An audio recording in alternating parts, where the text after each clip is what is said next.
You're listening to the Antiquities of the Jews by Flavius Josephus, Book 5, Chapter 7.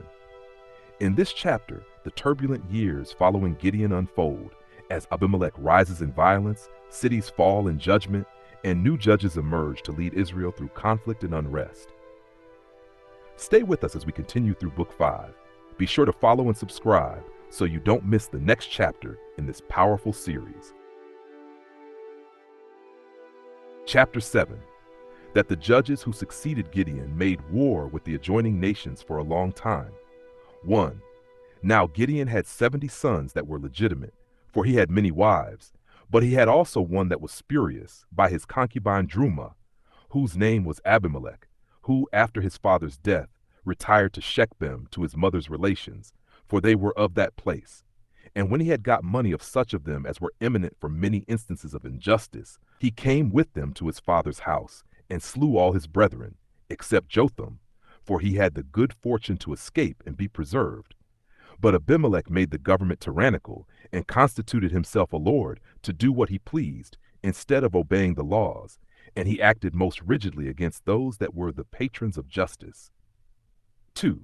Now when, on a certain time, there was a public festival at Shechem, and all the multitude was there gathered together, Jotham his brother, whose escape we before related, went up to Mount Gerizim, which hangs over the city Shechem, and cried out so as to be heard by the multitude, who were attentive to him. He desired they would consider what he was going to say to them. So when silence was made, he said that when the trees had a human voice, and there was an assembly of them gathered together, they desired that the fig tree would rule over them.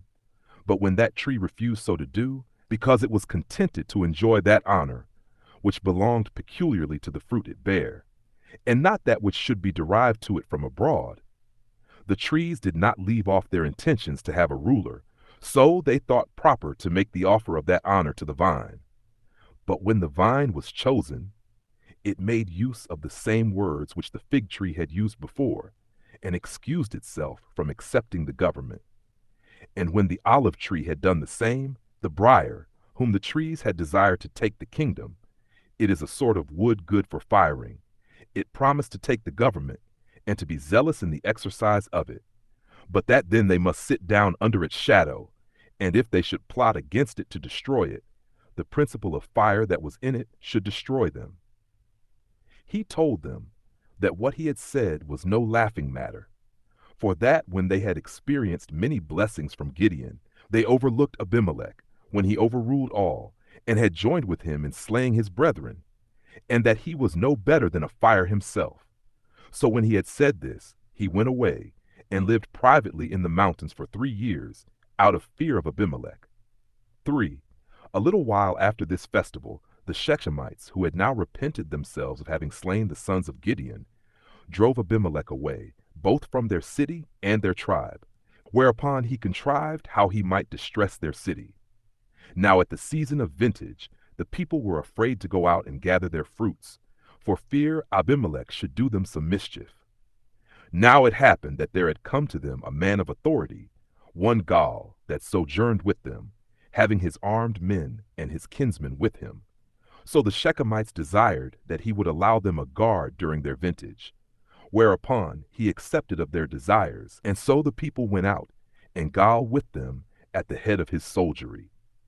So they gathered their fruit with safety, and when they were at supper in several companies, they then ventured to curse Abimelech openly, and the magistrates laid ambushes in places about the city, and caught many of Abimelech's followers, and destroyed them. 4. Now there was one Zebul, a magistrate of the Shechemites, that had entertained Abimelech. He sent messengers, and informed him how much Gal had irritated the people against him, and excited him to lay ambushes before the city, for that he would persuade Gal to go out against him, which would leave it in his power to be revenged on him, and when that was once done, he would bring him to be reconciled to the city. So Abimelech laid ambushes, and himself lay with them. Now Gal abode in the suburbs, taking little care of himself, and Zebul was with him. Now as Gal saw the armed men coming on, he said to Zebul that some armed men were coming, but the other replied, they were only shadows of huge stones. And when they were come nearer, Gal perceived what was the reality, and said, They were not shadows, but men lying in ambush. Then said Zebul, Didst not thou reproach Abimelech for cowardice? Why dost thou not then show how very courageous thou art thyself, and go and fight him? So Gal, being in disorder, joined battle with Abimelech, and some of his men fell, whereupon he fled into the city, and took his men with him. But Zebul managed his matters so in the city, that he procured them to expel Gal out of the city, and this by accusing him of cowardice in this action with the soldiers of Ahimelech. But Abimelech, when he had learned that the Shechemites were again coming out to gather their grapes, placed ambushes before the city, and when they were coming out, the third part of his army took possession of the gates, to hinder the citizens from returning in again, while the rest pursued those that were scattered abroad. And so there was slaughter everywhere.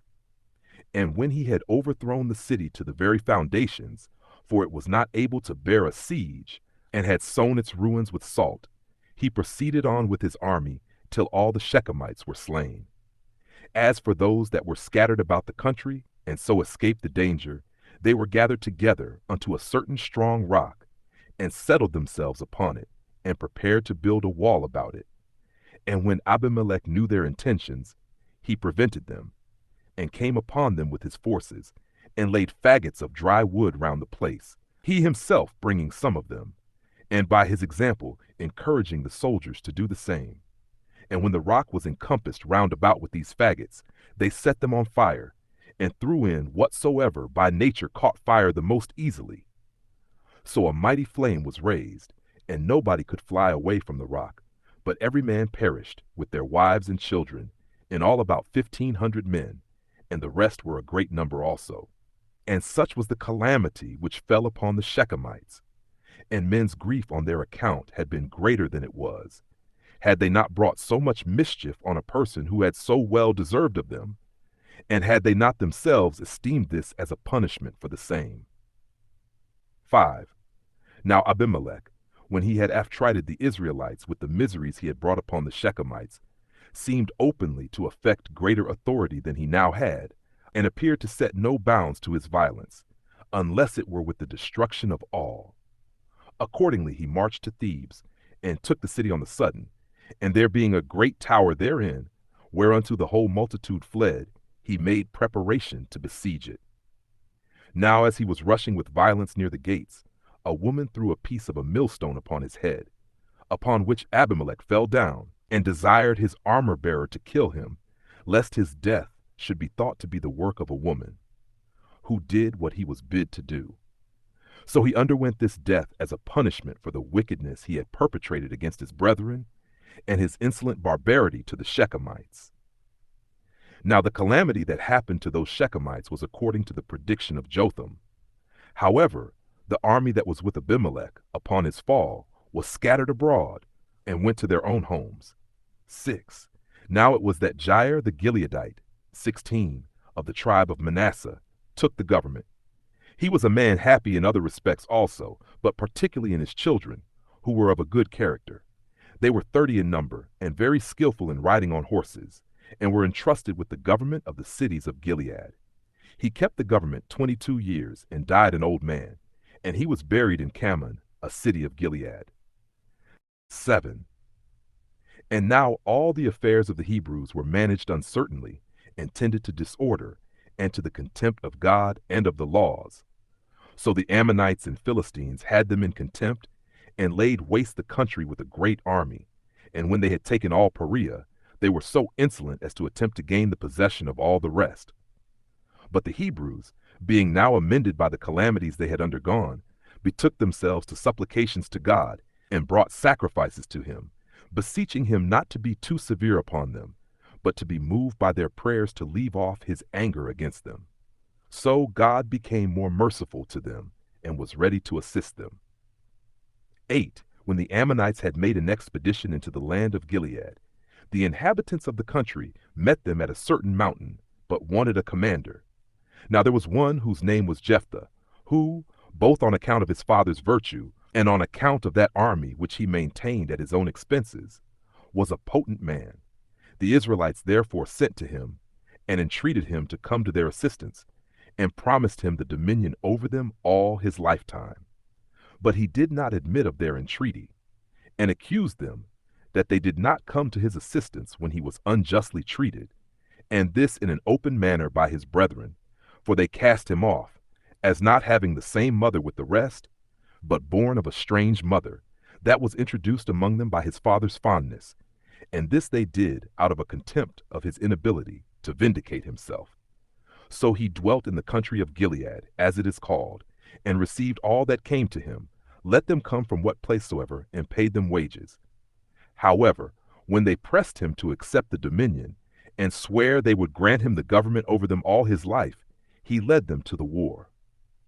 9. And when Jephtha had taken immediate care of their affairs, he placed his army at the city Mizpeh, and sent a message to the Ammonite king, complaining of his unjust possession of their land.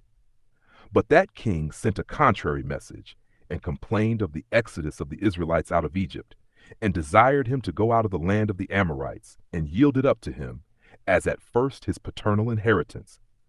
But Jephtha returned this answer, that he did not justly complain of his ancestors about the land of the Amorites, and ought rather to thank them that they left the land of the Ammonites to them, since Moses could have taken it also, and that neither would he recede from that land of their own, which God had obtained for them, and they had now inhabited above 300 years, but would fight with them about it. 10. And when he had given them this answer, he sent the ambassadors away, and when he had prayed for victory, and had vowed to perform sacred offices, and if he came home in safety, to offer in sacrifice what living creature soever should first meet him. 17. He joined battle with the enemy, and gained a great victory, and in his pursuit slew the enemies all along as far as the city of Minnith. He then passed over to the land of the Ammonites, and overthrew many of their cities, and took their prey, and freed his own people from that slavery, which they had undergone for 18 years. But as he came back, he fell into a calamity, no way correspondent to the great actions he had done. For it was his daughter that came to meet him. She was also an only child and a virgin. Upon this, Jephtha heavily lamented the greatness of his affliction, and blamed his daughter for being so forward in meeting him, for he had vowed to sacrifice her to God. However, this action that was to befall her was not ungrateful to her, since she should die upon occasion of her father's victory, and the liberty of her fellow citizens. She only desired her father to give her leave, for 2 months, to bewail her youth with her fellow citizens, and then she agreed, that at the forementioned thee he might do with her according to his vow. Accordingly, when that time was over, he sacrificed his daughter as a burnt offering, offering such an oblation, as was neither conformable to the law nor acceptable to God, not weighing with himself what opinion the hearers would have of such a practice. 11. Now the tribe of Ephraim fought against him, because he did not take them along with him in his expedition against the Ammonites, but because he alone had the prey and the glory of what was done to himself. As to which he said, first, that they were not ignorant how his kindred had fought against him, and that when they were invited, they did not come to his assistance, whereas they ought to have come quickly, even before they were invited. And in the next place, that they were going to act unjustly. For while they had not courage enough to fight their enemies, they came hastily against their own kindred. And he threatened them that, with God's assistance, he would inflict a punishment upon them, unless they would grow wiser.